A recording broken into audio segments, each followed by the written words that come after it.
Chers frères et sœurs bien-aimés de Dieu, j'ai foi que vous allez super bien et que mes salutations vous trouvent en très bonne santé. Aujourd'hui, nous allons passer à un autre niveau de révélation dans la connaissance du Christ pour ce qui concerne notre santé et la santé de Dieu en nous. Et le thème d'aujourd'hui, l'épisode d'aujourd'hui qui est l'épisode 10, c'est « Ne dis plus tes problèmes à Dieu ».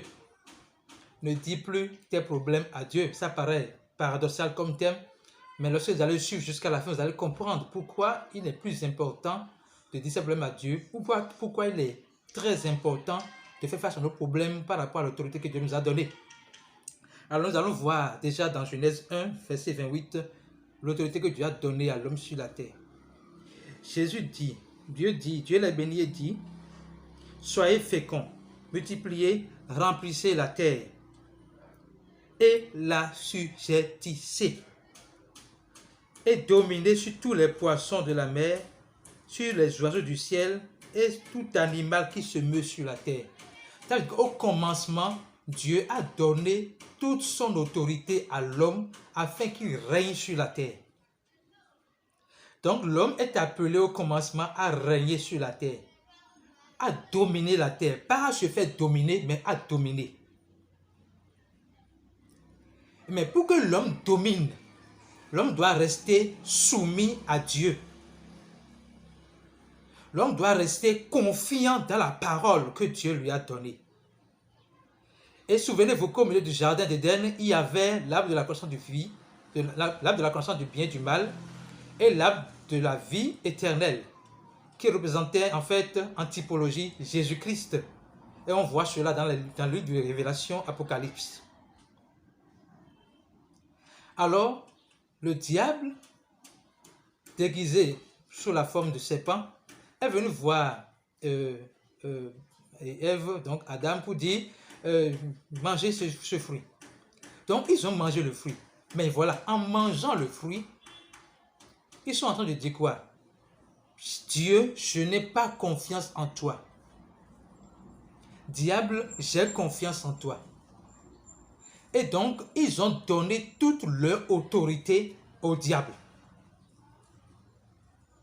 En désobéissant à Dieu dans le fait, en montrant leur incrédulité à l'égard de Dieu dans le fond, en rejetant l'arbre de vie dans le vrai, donc Jésus-Christ, ils ont donné toute l'autorité que Dieu lui a donnée. Ils ont tout donné au malin, au diable. Maintenant, Dieu est fidèle à lui-même. Et par rapport à sa fidélité à lui-même, il décide de racheter l'homme. Donc le péché d'Adam qui conduit donc à la séparation avec Dieu, donc à la mort spirituelle, Dieu veut restaurer l'homme dans son autorité. Alors, par amour pour nous, il envoie Jésus-Christ qui a souffert pour nos péchés, qui est mort pour nos péchés, qui a été enseveli et qui est ressuscité pour notre justification. Alléluia. Alors, quiconque croit que Jésus est le Christ, quiconque croit que Jésus a accompli l'œuvre salvatrice à la croix, reçoit l'autorité que Dieu lui a conférée. Il reçoit instantanément l'autorité que Dieu lui a conférée par la foi. Et Jésus a démontré cela, a expliqué cela dans les Écritures. Nous allons voir rapidement Luc verset 10, 19, Luc 10, 19, Luc 10, 19, Luc 10, 19, voilà, Luc 10, verset 19, il dit ceci. « Voici, je vous ai donné le pouvoir de marcher sur les serpents, sur les scorpions et sur toute la puissance de l'ennemi, et rien ne pourra vous nuire. Je vous ai donné, pas je vous donnera. » Chers frères et sœurs, si vous croyez que Jésus est le Christ, vous avez déjà le pouvoir de marcher sur toute la puissance de l'ennemi et rien ne pourrait vous nuire. C'est une garantie que Dieu vous donne. C'est une garantie que Jésus vous donne. Je vous ai donné le pouvoir de marcher sur toute la puissance de l'ennemi. Et l'une des ruses de l'ennemi, c'est la maladie. C'est la maladie. Donc, Dieu vous dit, je t'ai donné la puissance de marcher sur toute forme de maladie, de dominer sur toute forme de maladie. C'est la garantie que Dieu vous donne. C'est une garantie, ce n'est pas une promesse, parce que c'est déjà accompli. Et pour que vous ne croyez pas qu'il n'est pas vrai, qu'il n'est pas sincère, qu'il n'est pas constant, il a répété ailleurs. On va lire Marc 11, verset 23. Marc 11, verset 23, c'est un verset que j'adore.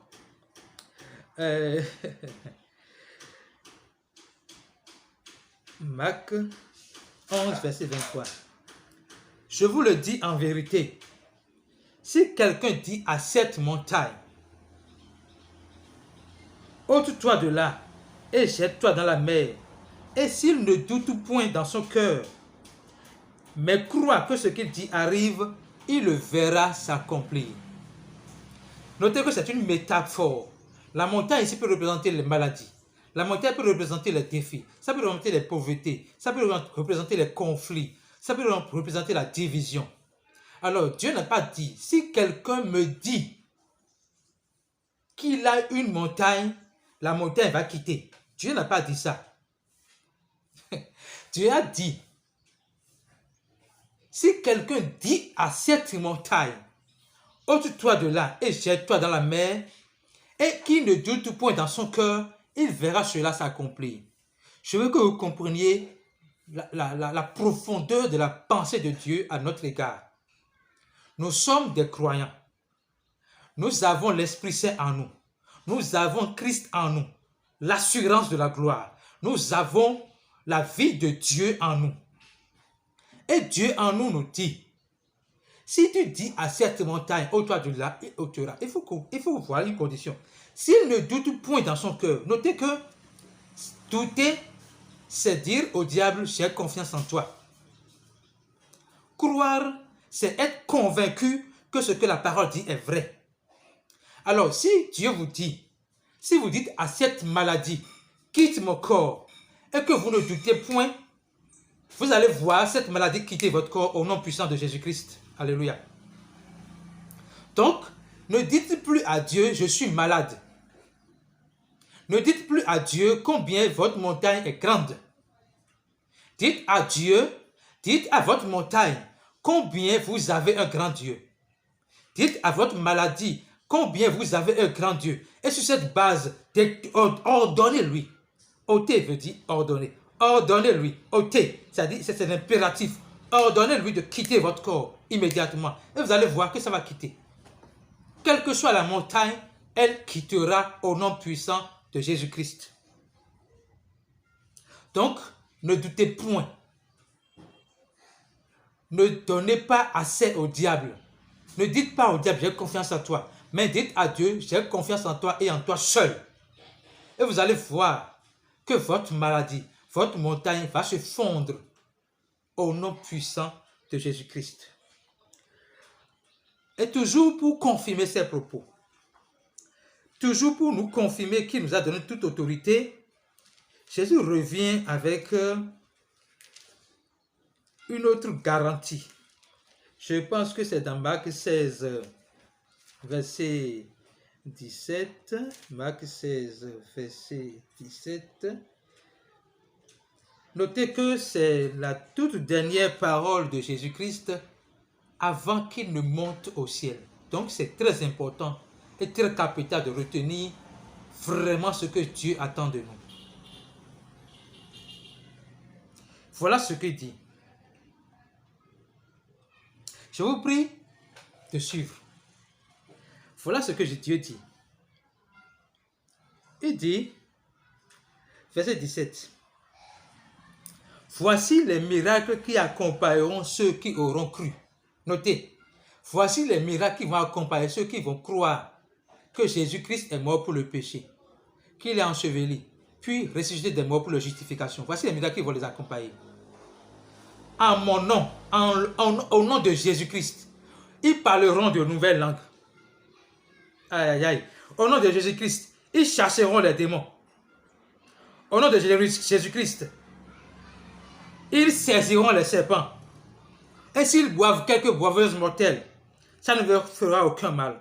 Au nom de Jésus-Christ, ils imposeront les mains aux malades et les malades seront guéris. Donc, parce que vous avez cru, vous avez la capacité d'imposer les mains aux gens.